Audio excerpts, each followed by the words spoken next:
दिनै भारत हादरनि black day. 4 बोसोर सिगां दिनैनि सानाव भारत हादरनि गासै थागिबिफोरानो मेगनाव दुखुनि मोदै बोहैदोंमोन। बे सानाव भारत हादरनि गासैबो थागिबिफोरनि अख्राङाव गोसोम जोमै साग्लोबदोंमोन। जायनाखि दिनैनि सानखौ भारत हादरनि ब्लेक डे महरै गनायनानै लानाय जादों।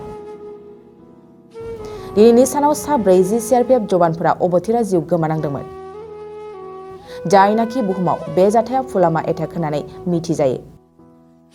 हादरनि रैखाथिनि थाखाय ओंखारनाय सा 40 CRPF जवानफोरा दिनैनि सानाव सुथुरनि आखायाव दुखुनांथावै अबथिरा जिउ गोमानांदोंमोन। जिउ गोमानांनाय सुबुंफोरनि गेजेराव मनेस्वर बसुमतारी मुंनि सासे बर' फिसाबो दंमोन। बे दुखुनांथाव जाथाया जिउ गोमानांनाय नखरजों लोगोसे हादरनि गासैबो थागिबिफोरनि गोसोआव सुख'हायै दाहा होलांदोंमोन। थांनाय 2019 मायथाइनि 14 फेब्रुवारि थामहिनबा दिनैनि सानावनो बे दुखुनांथाव जाथाया जादोंमोन।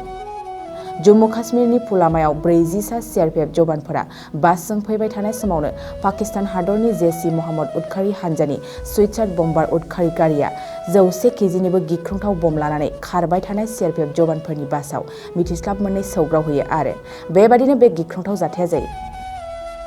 बेबादि गिख्रंथाव जाथाया दिनैबो जिउ गोमानांनाय नखरजों लोगोसे भारतनि गासै थागिबिफोरनि मेगनाव मोदै गहोयो आरो बेबादिनो दिनैनि दुखुनांथाव सानखौ भारत हादरनि ब्लेक डे होननानै मानिना लानाय जायो।